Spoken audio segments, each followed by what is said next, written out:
everybody. Hi, guys. Well, from gorgeous Salt Lake City, Utah, It's Thank God I'm Atheist. the podcast. I'm Frank Feldman. And I'm Dan Beecher. And coming up on the show today, we needed to talk to a voice of reason. So we brought Andrew Seidel on of the Freedom from Religion Foundation. He's a super smarty pants is what he is. Had a lovely conversation. So Yeah. so that's wonderful. That's coming up on the second half. Yeah, not to be missed. That of one's the a good show. one. And then before we get to that, of course, we talk a lot about the news. And Dan, I guess we should probably set some context here for like where we're at in this moment. We are recording on Thursday, right? Yeah. That's kind of our Do you guys normal... remember Thursday?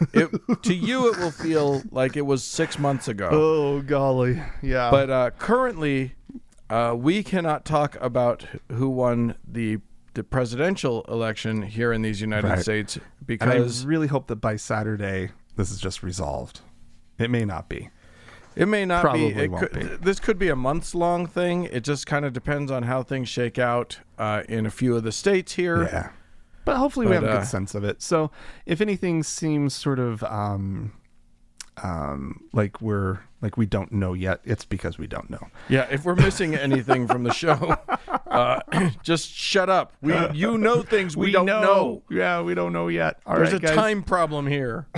But one thing that we do know, Dan, and it honestly truly was, I mean, there was this whole like presidential election thing. Yes, I remember it happened. That was happening this week. But the thing that I was really tuning into to election coverage for was to find out what happened in Mississippi with regards to their flag. This was we talked about this quite a lot on the show as during I guess it was really in the wake of George Floyd, his murder by the hands of the police.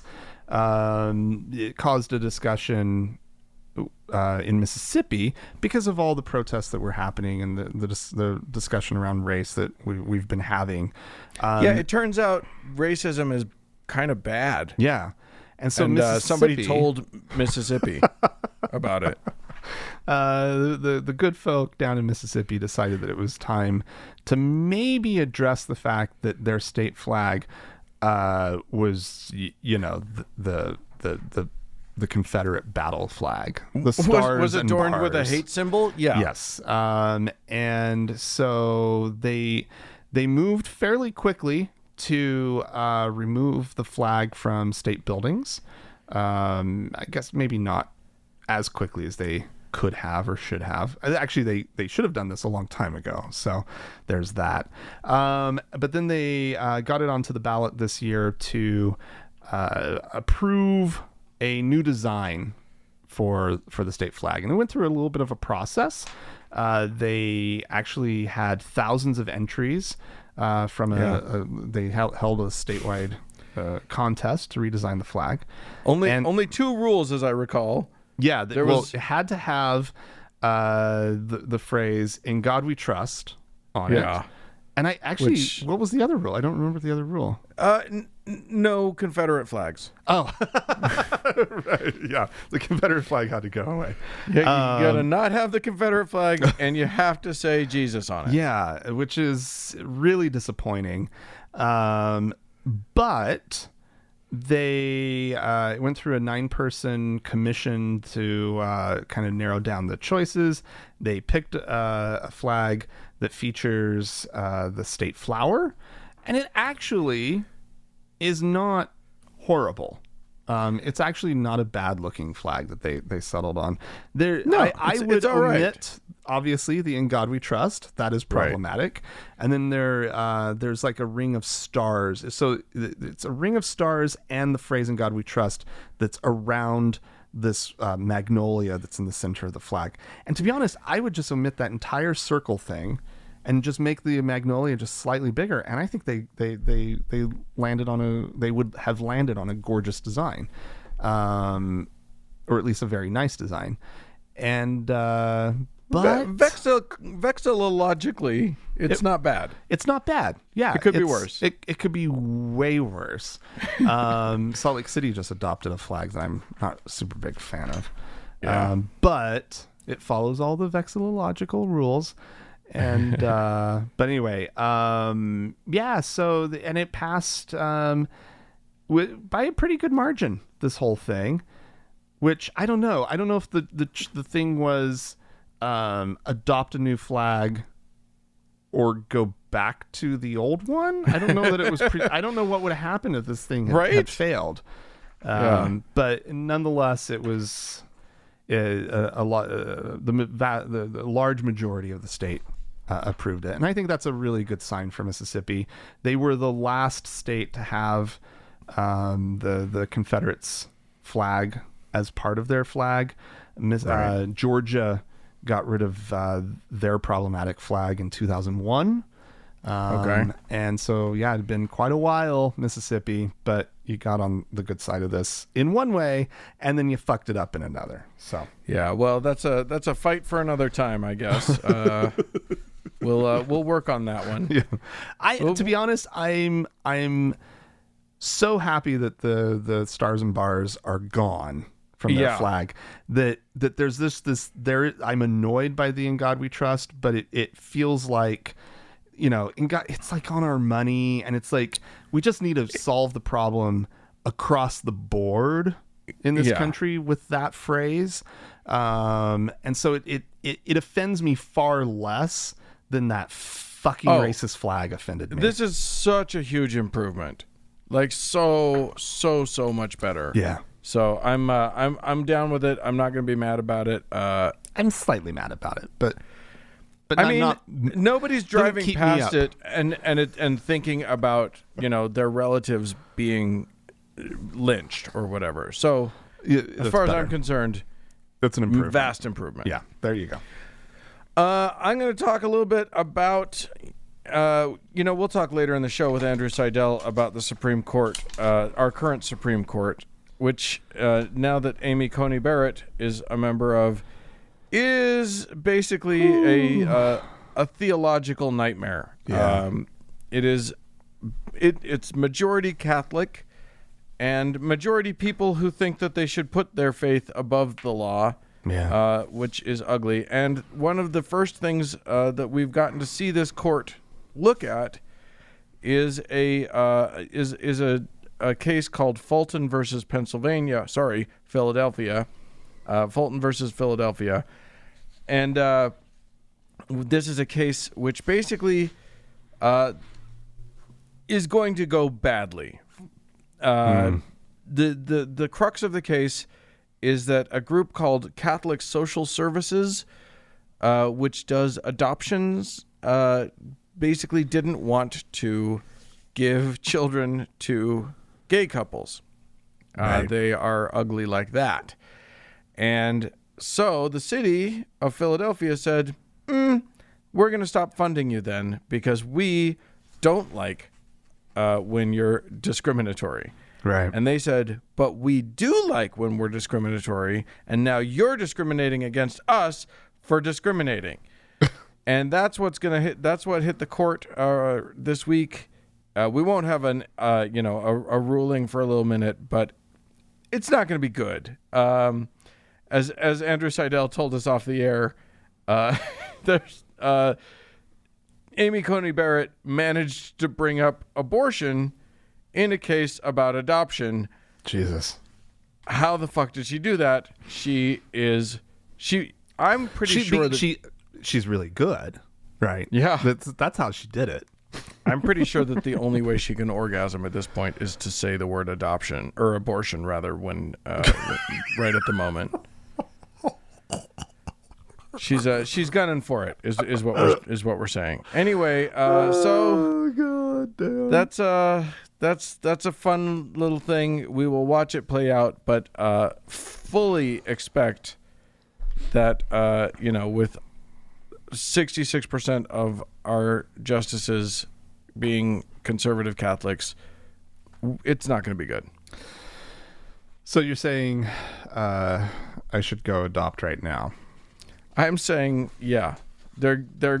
I mean, Actually, I should just stop being gay right now. I think that's the. you know what we haven't done, by the way? What's that? I'm going to interrupt. I'm interrupting our news section of the TGIA. This is highly podcast. irregular, Dan. I am. You're breaking irregular. the rules. You're breaking I am the breaking rules. all the rules because we need to talk about something, which is that before this crazy Supreme Court overturns Obergefell and takes away the rights of gay people to marry each other, what have you done, Franklin? I got married. You went out and got married. Congratulations, man. Thank you. That's Thank you. amazing. Yeah, Dave I mean, and it's not amazing. People do it every day. It's not hard. No, But- it was shockingly not hard. Like, Yeah. super easy. But we made it a lot easier for ourselves by driving over to Colorado, which has the easiest way or process to get married. Yeah. So- if you are looking for an elopement, look no go to further, my Colorado. friends. Totally. No. Yeah. It was super duper easy. You don't need witnesses. You don't have to have an officiant. You just sign and you're done. Yeah. So yeah, it was great. We had a nice little weekend. I love it. And we got married. So yeah, so if they do overturn Obergefell, they'll have to deal with your marriage now. Yeah, and that's they would have a lot of other ones to deal with and figure Yeah. out how they're going to handle that, but or how they would handle that. Hopefully, it never comes to that. Yeah, they'll have to deal with me now. So. Yeah. Well, and if you want to adopt, don't go to a Catholic agency. As a matter of fact, hey everybody, if you want to adopt, don't go to a Catholic agency. Yeah, it's probably because best. fuck them. Yeah, absolutely. If you can avoid it. I mean, they do Don't have do the it. best babies, but Shut up. The best babies. the selection is Catholic babies. remarkable. Really? Yeah. Like, have you taken your the shopping full cart down the aisles? full 'Cause catalog. it's just no, it's COVID. I ordered the Oh, catalog. sure. And it's just wow. They've got all of them. They've got every type, basically everything you can imagine. Every oh my god, I was about to make Every flavor. every. All right. Oh golly, Dan. Well, Congrats. Thank you. Congrats on your marriage. Thanks, That's yeah. I have a story here, Dan, about what's kind of a little bit of a staycation type What? idea. Okay. There's this trend right now that's happening. I had not heard of this, but they're called flights to nowhere. Have you heard of this? No. Flights to nowhere. It's they're being offered all over the place as a means to give the local airline industry a little bit of business, and Okay. you take off from your local airport and you land at your local airport. You get all the excitement of international travel without actually going anywhere. Wow. It's jet setting without any greater purpose than that. Yeah. They in Australia there was a 7-hour flight that was offered over some of the country's most iconic landmarks. It sold out in 10 minutes, Dan. What? In Hong Kong, there was a 75-minute flight that they were offering that circles the travelers around their home city, right? So that you can snap shots of Hong Kong. Right there. You're just on a plane. Get all these good pictures of Hong Kong. It's awesome. Hopefully the in-flight drink service is up and running. that would be. It better be right. It's basically a party bus in the sky. Yeah. Singapore's tourism board has announced a couple cruises to nowhere. that'll make 0 ports of call, and will operate at half capacity because it's COVID. You still want to take a cruise. You still want to get on a disease-ridden boat. Yeah. Nobody's ever gotten sick on a cruise before. It's going to be one of those moments where they're like, there were no instances of COVID. We all have dysentery, though. So there's a good news, bad news thing happening. Well, Thai Airways has announced their flight to nowhere. That they are calling the Thai Magical Flying Experience. Okay. Do they sing songs from Aladdin to you while you're doing it? They're going to fly over some of Thailand's holiest Buddhist religious sites.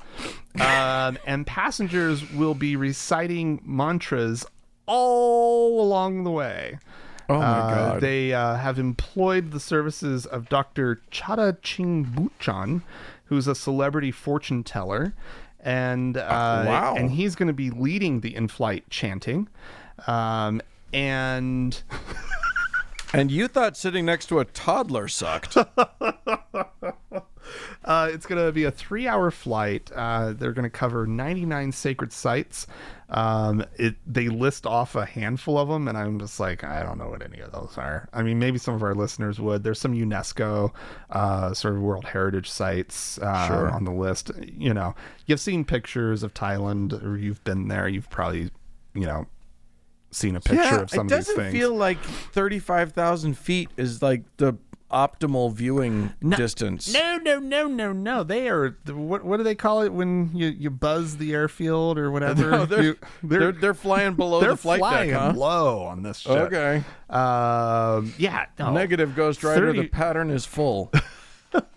I mean, I don't know. Maybe they are flying high, and the whole point is the point clearly with this one is not so much seeing it up close and from the Hong Kong flight. It's clear that they're using approach patterns and whatnot, probably to get in close to the city, and to see the skyline and everything.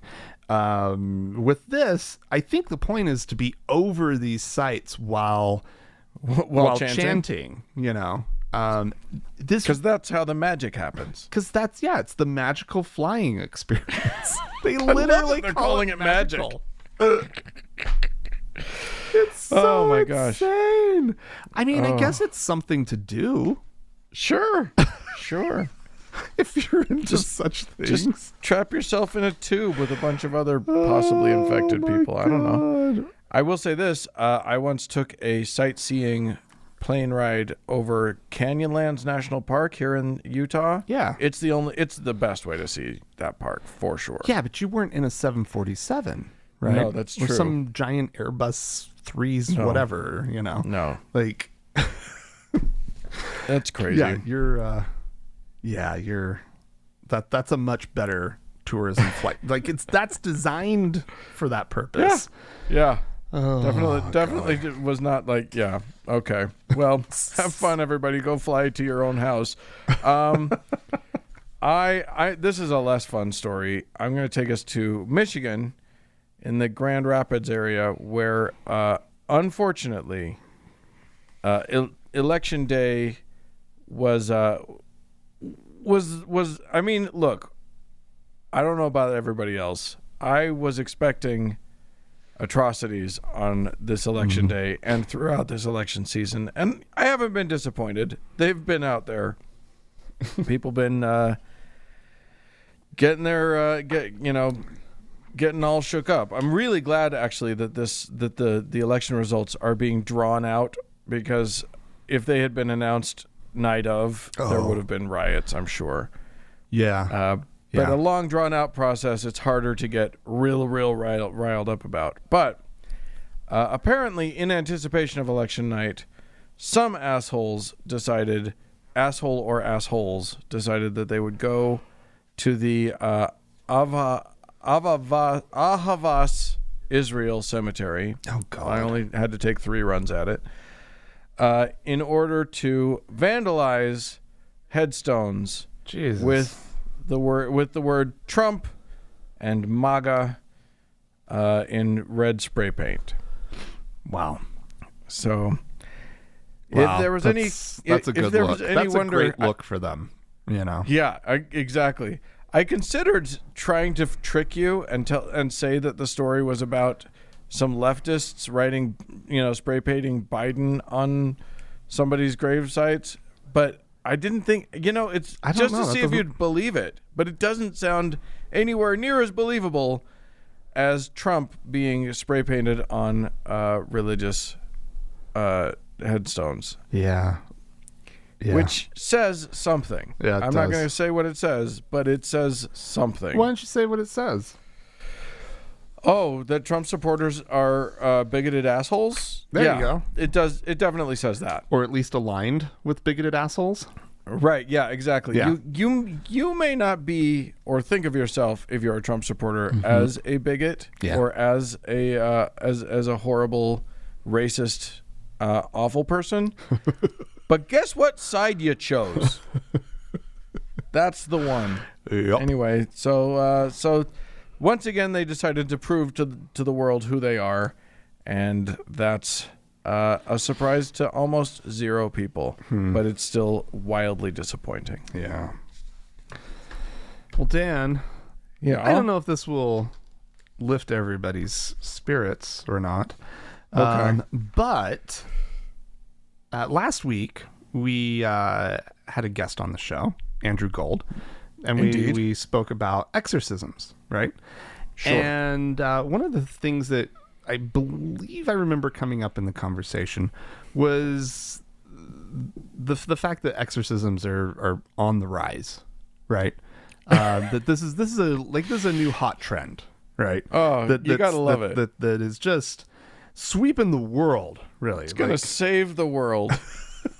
Getting out those demons. I actually came across a story about a couple exorcisms that happened very recently here in this country, Dan. The first one that's mentioned in the article took place in Portland, Oregon, where Archbishop Alexander Sample led a procession of more than 200 people to a city park. This was just a few weeks ago, to conduct an exorcism ceremony in Latin, with the purpose of purging their community of evil. Okay. So it wasn't just a person; they were exorcising the entire damn city. Oh yeah, because there've been the Black Lives Matter. Yeah, the protests for racial justice. That were mostly peaceful, but there was a little bit of violence and riots and whatnot. He just, because when you say, "Hey, police, why don't you stop being brutal?" Yeah, they like to get brutal about exactly. And that's and thank you for making sure that's where the real problem was, right? But this archbishop, he had to clear out the icky, get rid of the bad vibes that were going Did around. It work? I don't know. Must have worked. I haven't heard about violence in Portland for a minute. Well, yeah, okay, well maybe it did.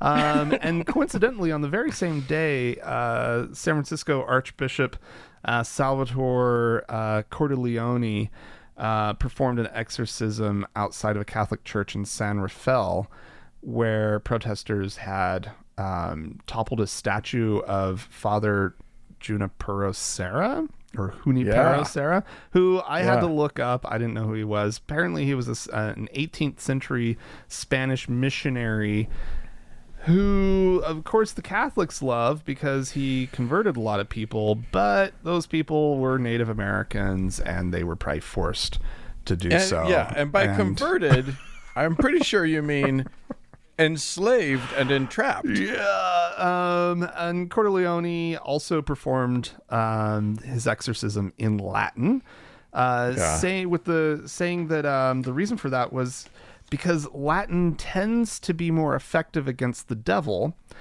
because he doesn't like the language of the church. So there's that. Yes. And then Dan, Good game. there the article mentions the existence of the United States Conference of Catholic Bishops and the fact that they have a Q&A on their website about exorcisms. And so I went to this, Dan, and I actually, like, I was just kind of scrolling through it, and it turned out that it was this extensive long page. There are so many questions with answers about exorcisms that I printed the whole thing out. It's 12 printed pages, and I ran through it this afternoon, and I just wanted to, like, bring up some of the things because, like, I don't know, like, I think, you know, there's the movie The Exorcist, right? And you see these, like, exorcisms happen, and you go, well, this is really fringe, right? This is fringe activity. This is not at the heart of Catholicism. Catholics don't believe that strongly in this absolutely crazy idea, right? Turns out, no, they really fucking do, and they have a Q&A page about exorcism. And the first question I want to go through is, why does the church need exorcisms? And they, according to these bishops, there are instances when a person needs to be protected against the power of the devil or to be withdrawn from his spiritual dominion. At such times, the church asks publicly and authoritatively in the name of Jesus Christ for this protection or liberation through use of exorcism. And it goes through and it starts talking about different kinds of exorcism, and actually there's sort of major and minor forms of exorcism. And then they say that minor exorcism is actually performed in preparation for baptism. Like, nobody even, like, thinks about it, right? Like, it's part of the ceremony is that they really? Yes, and it's not, so minor exorcism is not about casting out a demon. It's about sort of blessing the person to be sort of protected from and to rid evil from their life. Right? You just got to flush the pipes. Yeah, you just got to clear it out. You're probably not possessed. We don't need the major exorcism, which is actually the casting out of the devil, right? And so another question, when and how is an afflicted member of the faithful referred to an exorcist? It says, it is advisable that every diocese establish a protocol to respond to inquiries made by the faithful who claim to be demonically afflicted. As part of the protocol, an assessment should occur to determine the true state of the person. Only after a thorough examination, including medical, psychological, and psychiatric testing, might the person be referred to the exorcist for a final determination regarding demonic possession. Yes. Wow. Please leave this to the experts, essentially. Yeah. Right? This has got to be, look, if you're just self-diagnosing, if you're just going to WebMD for demons, right. WebM demons, you don't know if you really have a demon. You got to get a pro in there to tell you if there's a real demon in you or if you're just, making it up. Right. It talks about major exorcism. It says the rite of major exorcism is employed only when there is a case of genuine demonic possession, namely when it is determined that the presence of the devil is in the body of the possessed and the devil is able to exercise dominion over the body. And then there's just some really practical questions, like, how does a priest become an exorcist? A priest may be appointed to the office of exorcist either on a stable basis or for a particular occasion by the diocesan bishop. In either case, the exorcist should work closely with and under the direction of the bishop. How are exorcists trained and prepared for this ministry? Classically, the exorcist has trained for this specialized ministry through an apprenticeship model. Oh, good. Yeah. Working under the direction of an experienced exorcist. I'm a classically trained exorcist. I don't know what your training is. Like, it's, mine is I'm classically it's trained. absolutely absurd. And if you'll indulge me just slightly more, what ritual symbols are used in exorcisms, and what do they symbolize? Oh my God, I'm gonna read it. That's okay. If it says a cross, I'm gonna be so mad. It says, in addition to the use of the Psalms and Gospel readings and the recitation of the exorcist prayers, right, a series of sacred symbols is utilized in the rite of major exorcism. To begin, water is blessed and sprinkled, recalling the centrality of the new life the afflicted person received in baptism, and the ultimate defeat of the devil through the salvific work of Jesus Christ. Oh, salvific. They got words. The imposition of hands, as well as the breathing on the person's face by the exorcist. Ew. I know. Which is called exsufflation. Oh, Yeah. wow. Reaffirms the power of the Holy Spirit at work in the person as a result of his or her baptism, confirming him or her as a temple of God. Finally, the Lord's cross is shown to the afflicted person, and the sign of the cross is made over him or her, demonstrating the power of Christ over the devil. So basically, yes, The Exorcist, right? Like splashing some water Max around. von Sydow is called.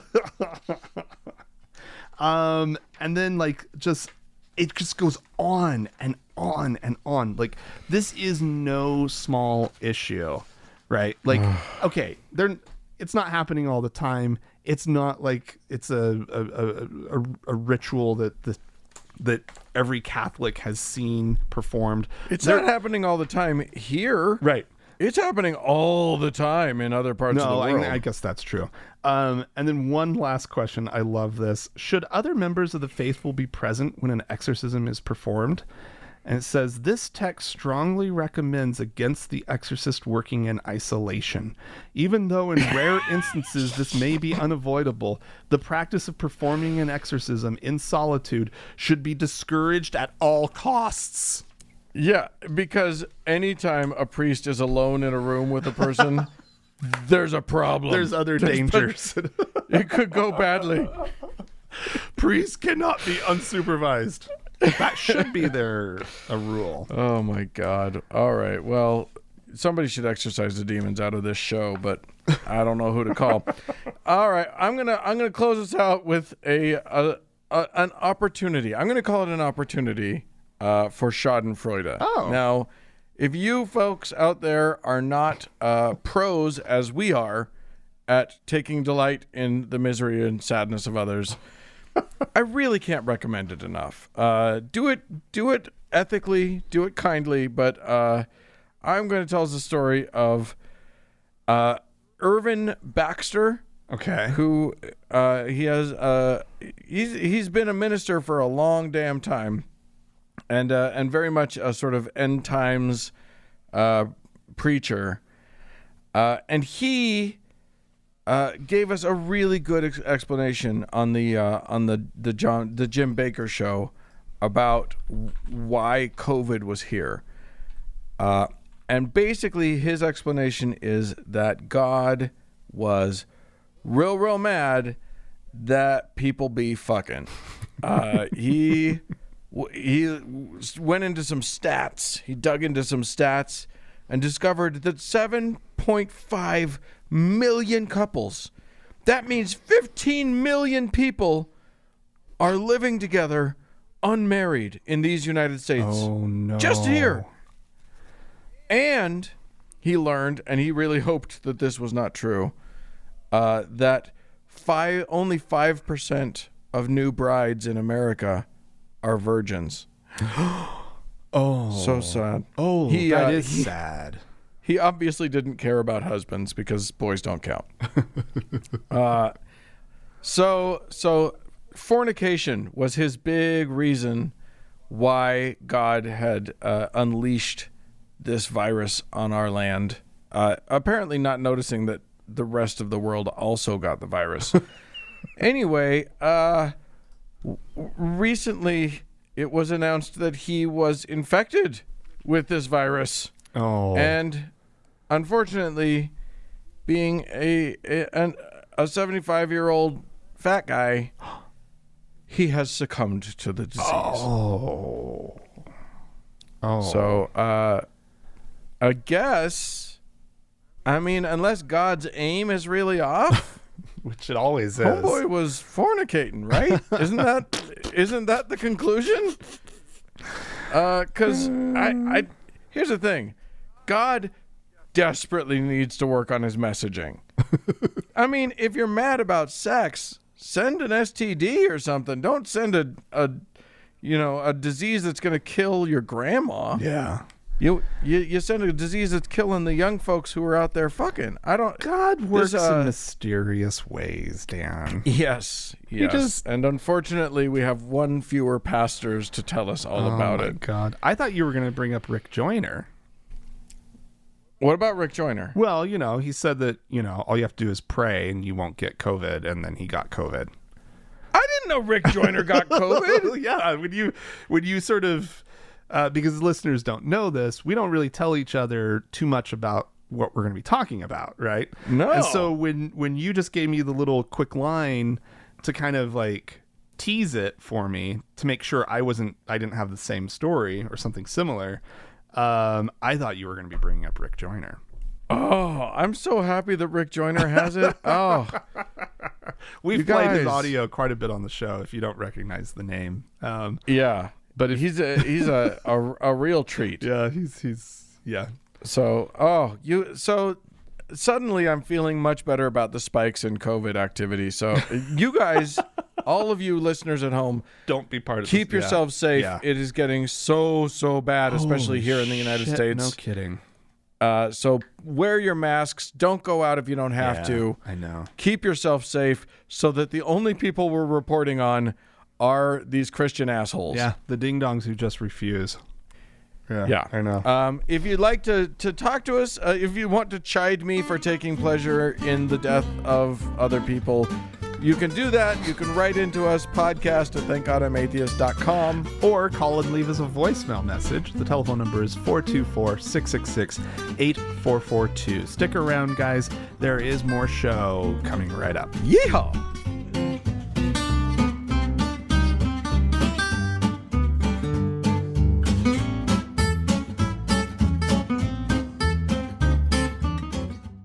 Hey, Frank. Dan. After that last segment, I looked up Rick Joyner's Facebook account and read his pinned post about how grateful he is for everybody's prayers that he had COVID, because I'm just literally so happy that he has COVID. And I just want everyone to have an update.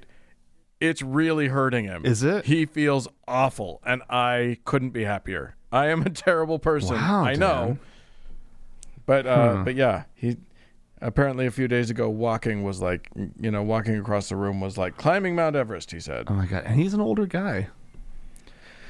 So there you go. I guess Trump wasn't sharing his miracle drugs with him. Miracle drug hoarder. Yeah, Trump, he got the best of it, didn't he? Yeah. Experimental drugs that aren't approved for anybody else to use. That are really, apparently, quite promising. And some powerful what do you call them, steroids that apparently make you feel like you're invincible.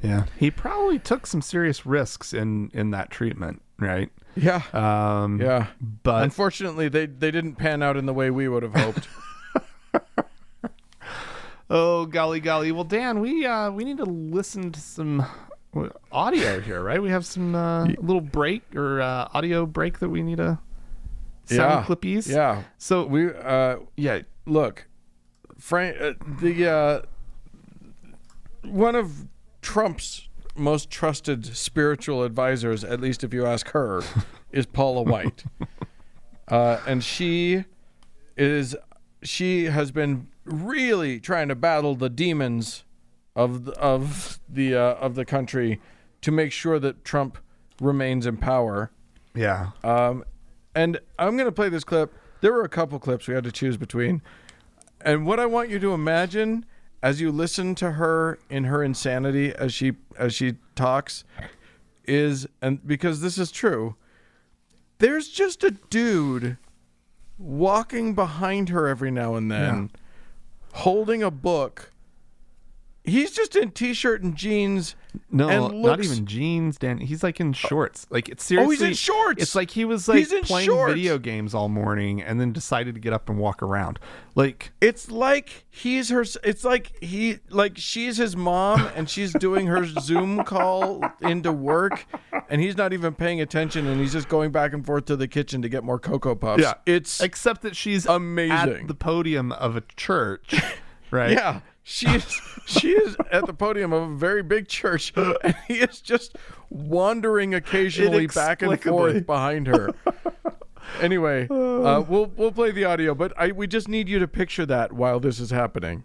We break and divide every demonic confederacy against the election, against America, against that who you have declared to be in the White House. We break it up in the name of Jesus. We loose confusion into every demonic confederacy directed right now at this election, directed specifically at the 6 states. We come against people that are working at high levels right now with demonic confederacies and secrecies and demonic plans and networks. We break it up and we command that it be exposed right now in the name of Jesus. Oh my God! The guy walking back and forth, I can't get over it. We'll tweet out this this video and it'll be in the show notes, I think. But honestly, it's worth it. You guys got to go check it out. What she's doing is crazy enough and plenty for us to play on this show. But who cares? Because Doofus is walking around behind her. It's amazing. I'm so happy about it.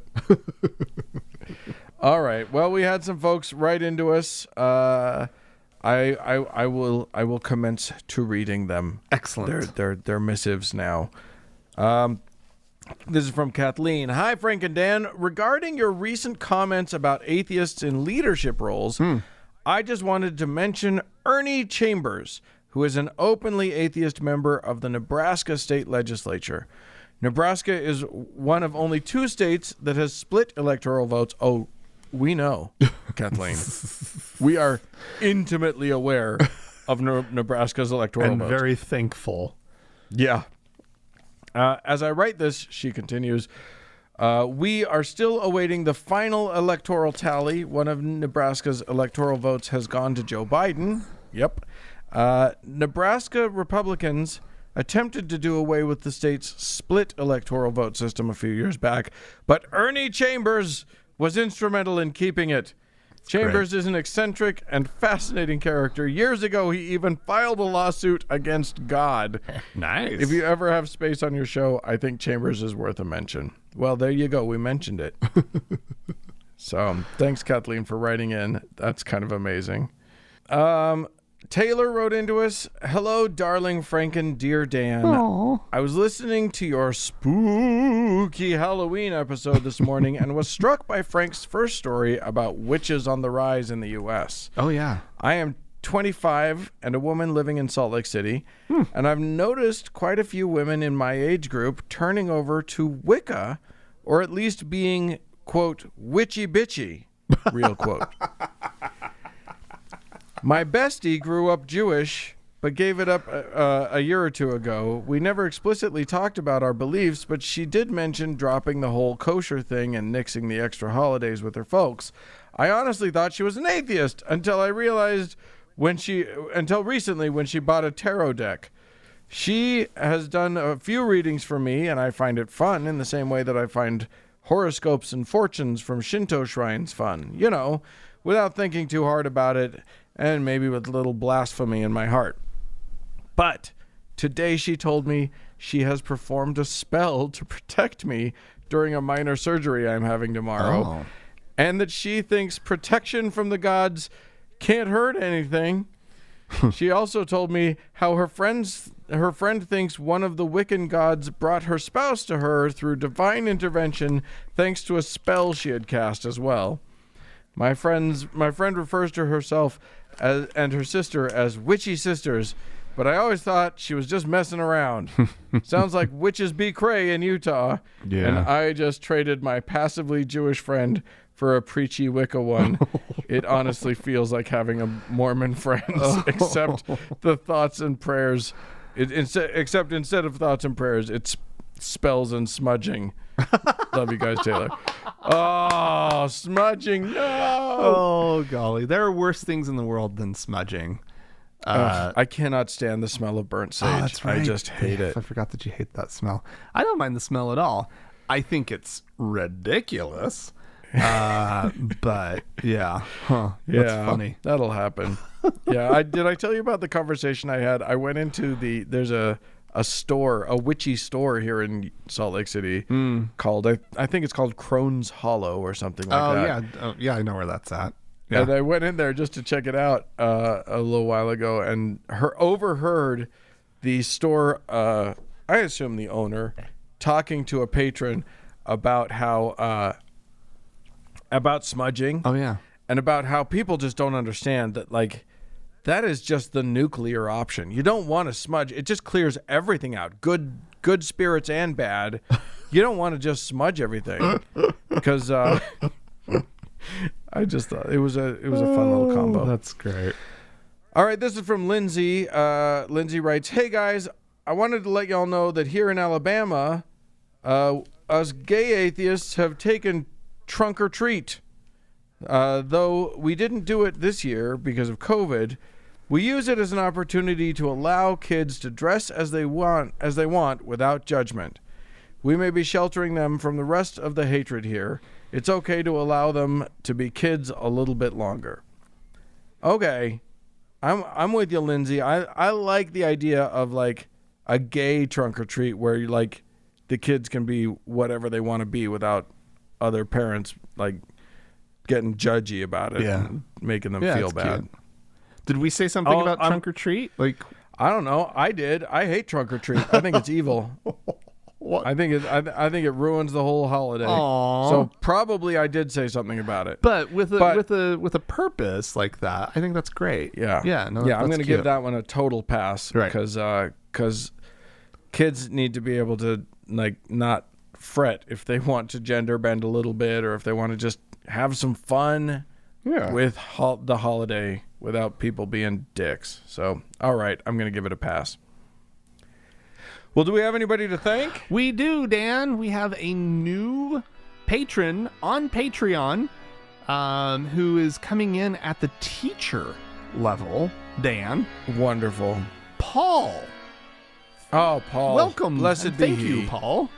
Well done. You now have the Aaronic priesthood. Yeah. How ironic. How lucky are you?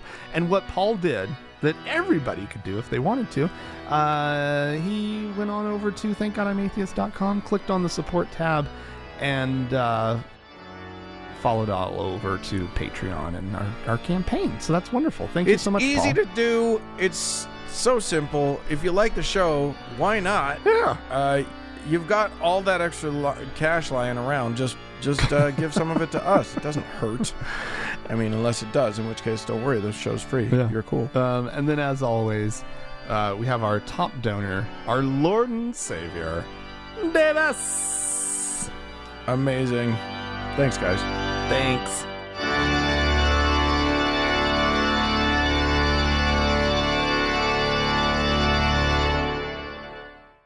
Well, Frank. Yes, Dan.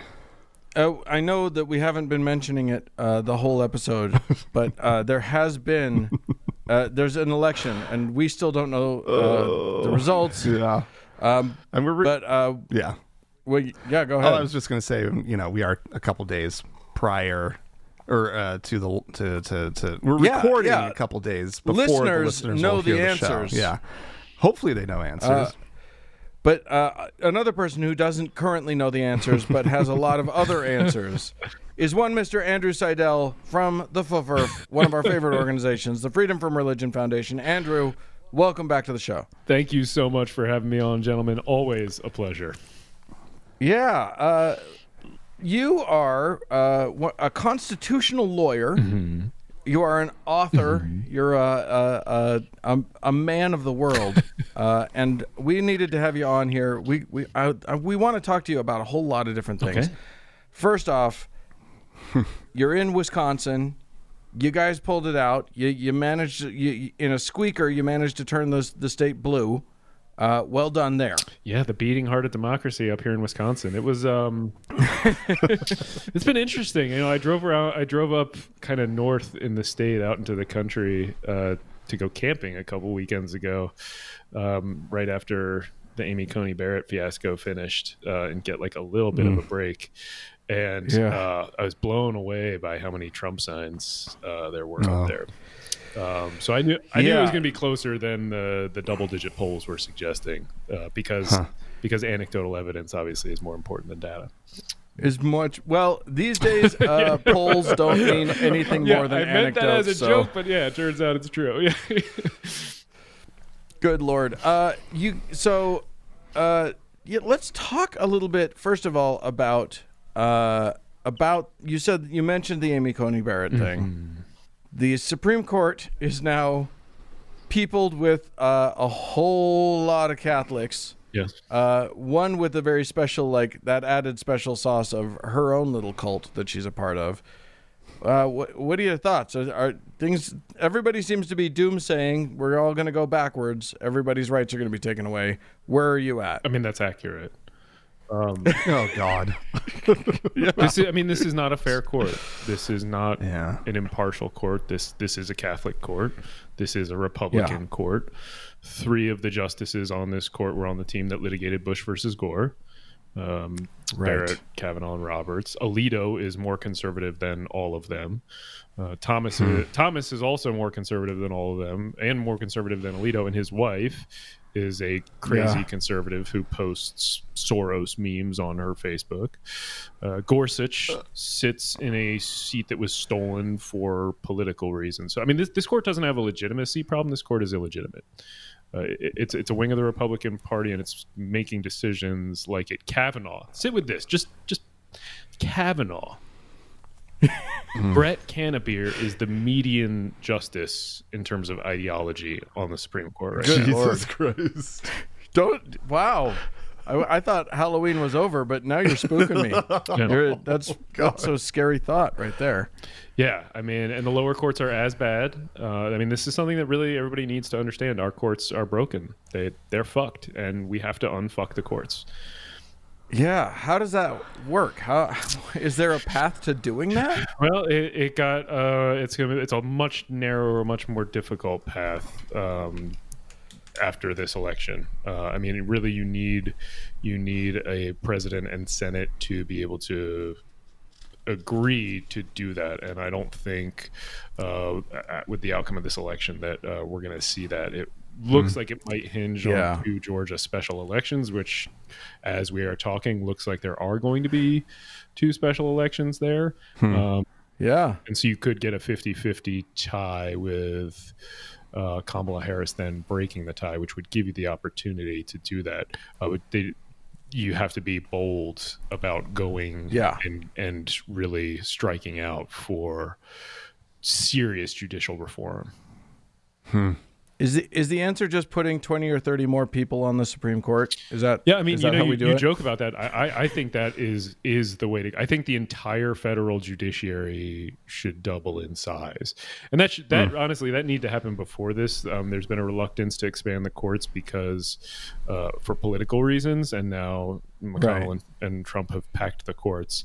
I mean, cases now take 3 or 4, sometimes 5 years to get to the end, and that's wrong. I mean, justice delayed is justice denied, and that's true. So I mean, I think we needed to do something like that anyway, and there are a lot of proposals out there for fixing the courts. Some of them say 2 justices, some of them say 4 justices.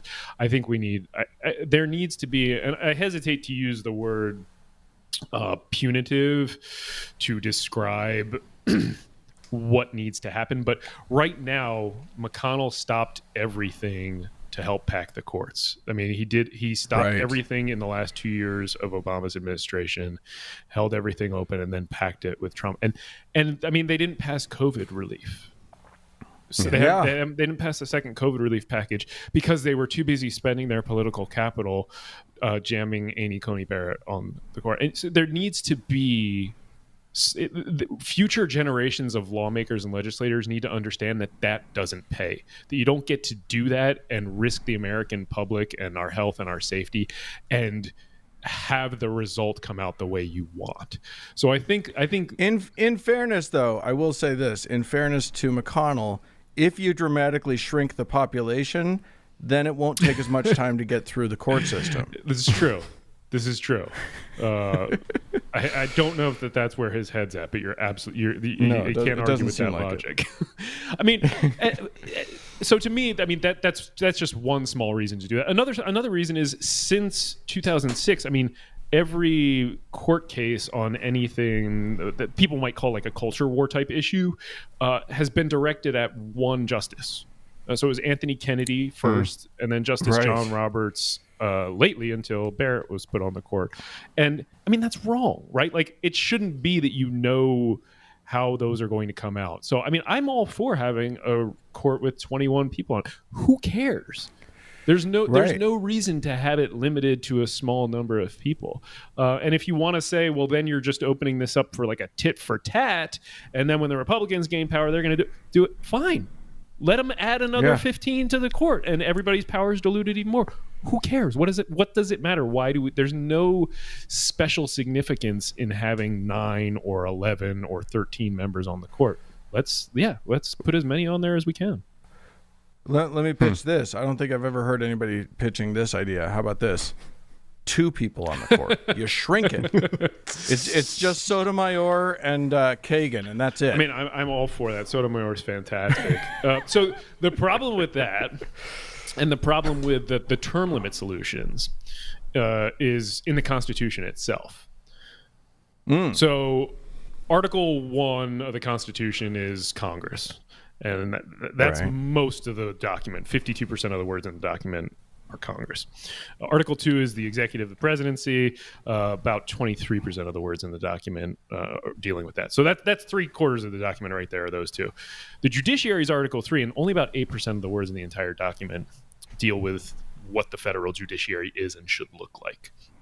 And one of the phrases in there that is that judges sit for during good behavior. And that's where we've interpreted the lifetime appointment to be. They're on the court for life unless they do something wrong or they decide they want to retire. So if you're talking about like term limits, you run into the language of the Constitution itself. And if you talk about removing justices from the court, you run into the language of the Constitution itself, which says that they get to stay there during good behavior. You have a better argument for shrinking the court than you do for something like term limits. So the reason I don't think term limits are a solution is because then you get into the court itself deciding whether or not a term limit is constitutional.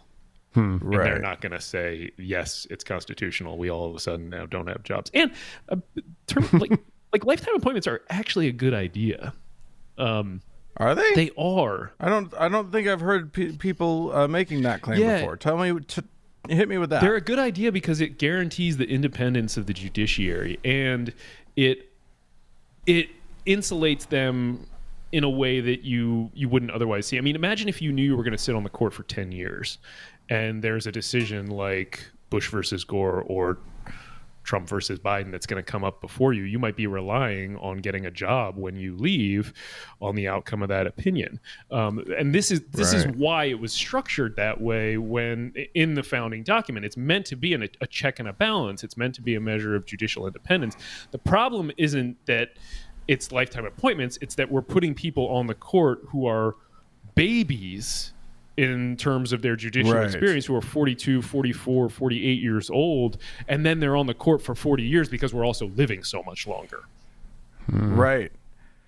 Yeah, that's true. When that little document was written, nobody was anticipating nonagenarians on the court. Well, and they were people who were getting on the court were just significantly older. It was for the most part, it was the end of their legal career, and it wasn't something that people wanted to do. Like people, the first few chief justices were only on the court for like a couple of years. Nobody wanted this job. It wasn't.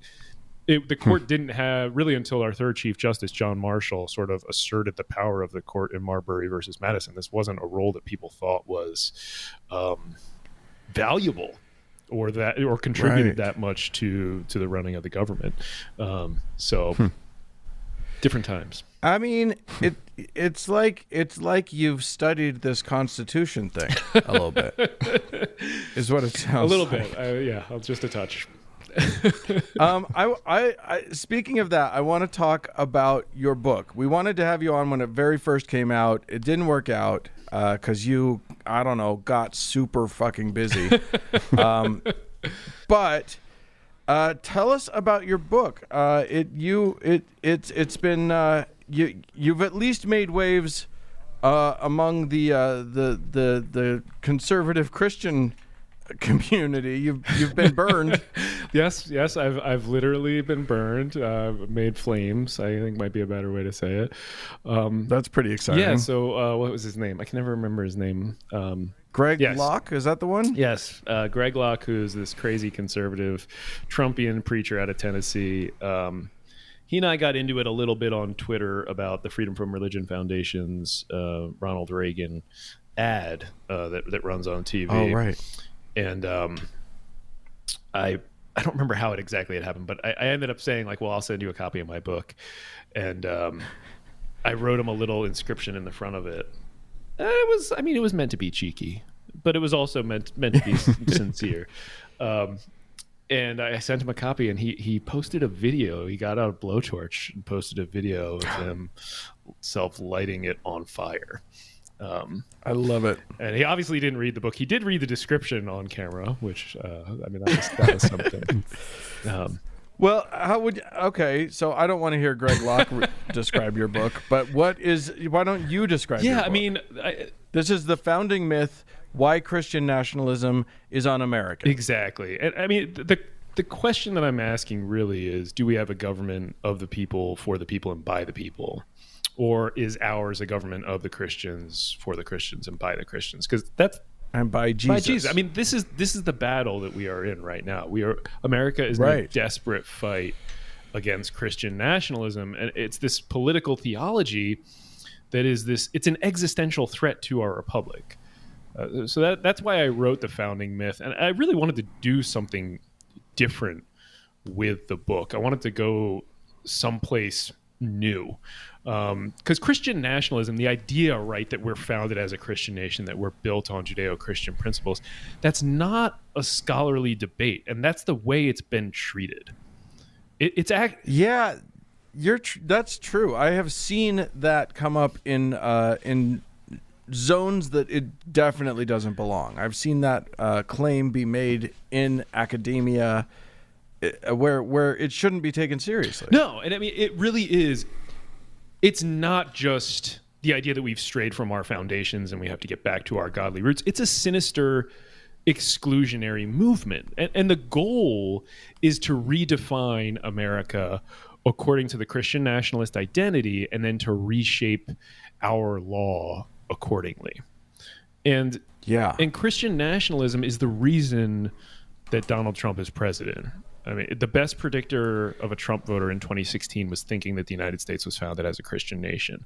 Some of the early numbers that I've been seeing from this week suggest that Christian nationalism played just as much of a role in this election as it did in previous ones.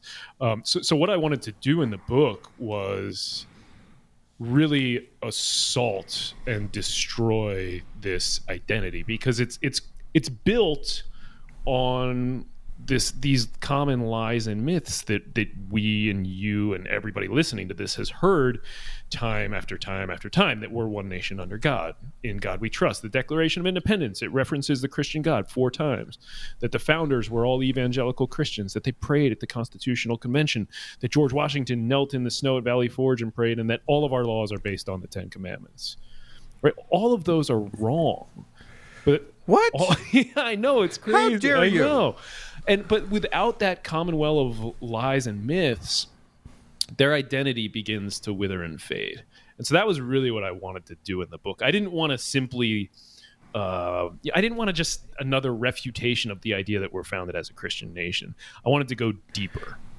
I want to do something more. Well, okay, so you want to go deeper. I get it. But let's be honest. When has Christian nationalism ever gone wrong? Yeah. I mean, good question. Let's just stick with the Trump administration. I mean, you got the Muslim ban. Oh, okay. That's Christian nationalism writ large. The child separation policy at the border, ripping kids out of the loving arms of their parents and throwing them in cages. Jeff Sessions justified that by citing the Bible, by citing Romans 13. That's true. He did. I forgot that. That's crazy. He did. He learned that in the White House Bible study. Incidentally, Romans 13 was the same Bible verse that was super popular with preachers in Britain at the time that America was declaring its independence, to say that we couldn't declare that independence. The Bible. Let's see what else. Opposition to LGBTQ equality, opposition to reproductive rights. All those kind of things are you can really trace back to Christian nationalism. It has roots and tendrils and fingers in so many different just evil Republican pies. It's amazing.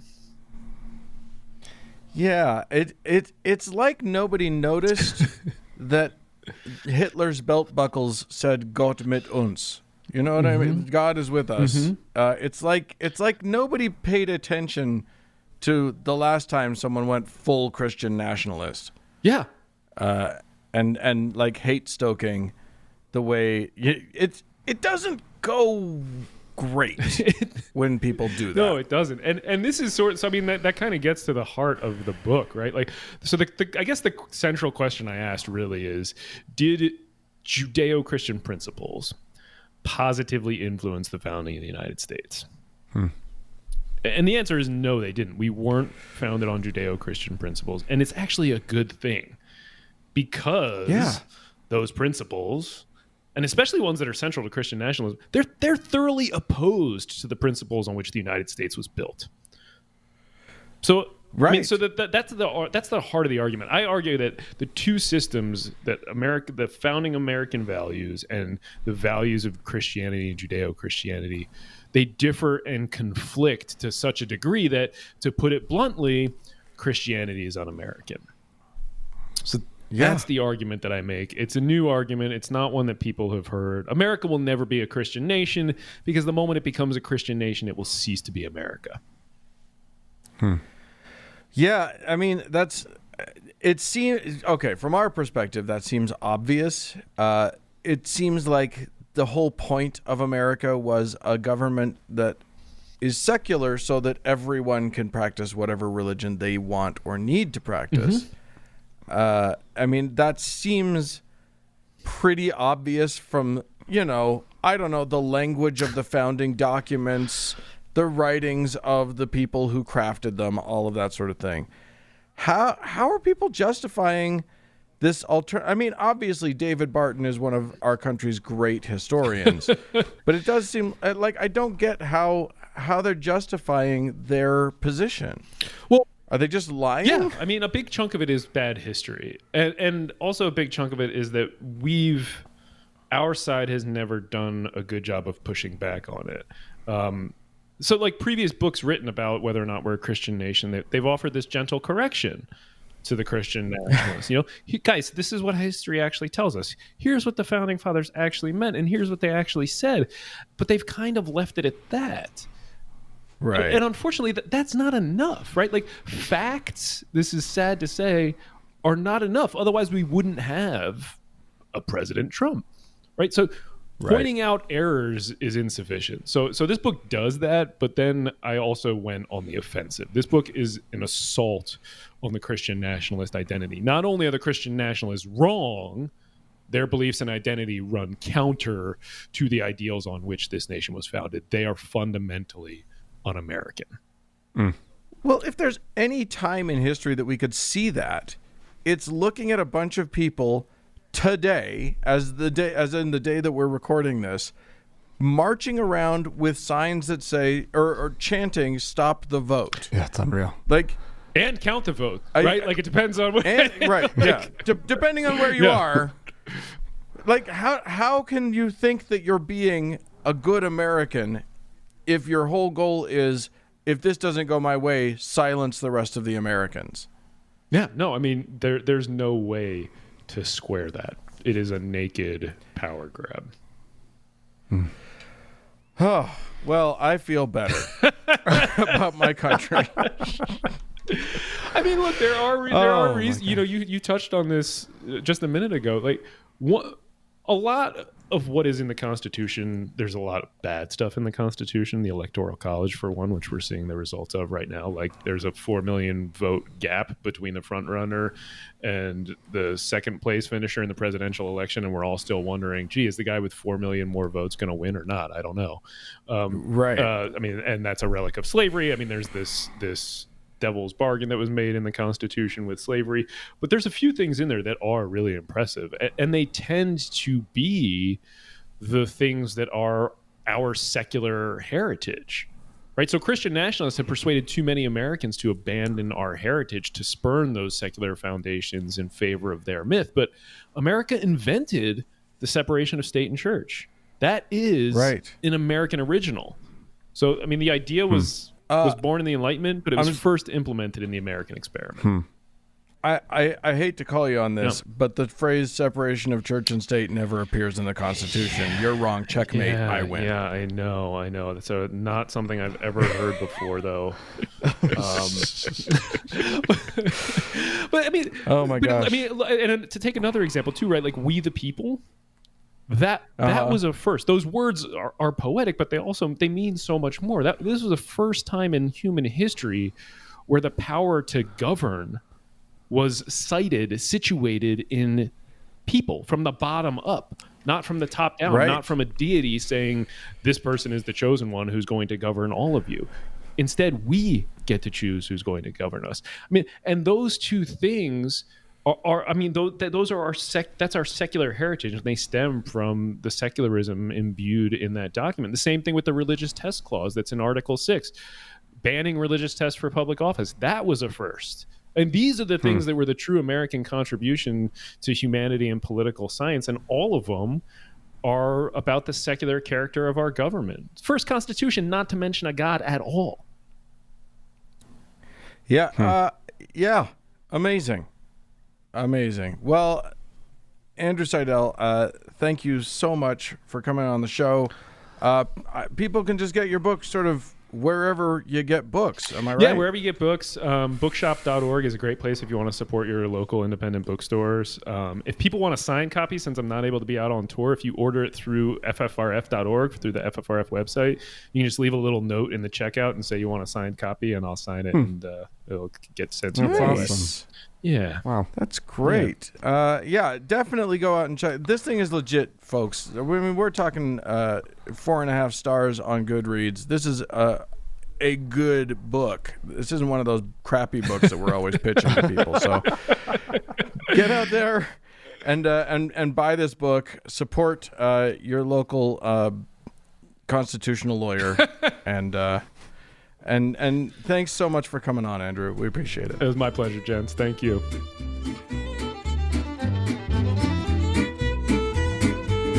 Well, if you'd like to write into us, please feel free to do so. Our email address is podcast@thankgodimatheist.com. Or call and leave us a voicemail message. The telephone number is 424-666-8442. And go to the Facebook page, facebook.com/TGIAtheist, and click the like button. And while you're there, search for the TGIA Members Only Lounge and request to join.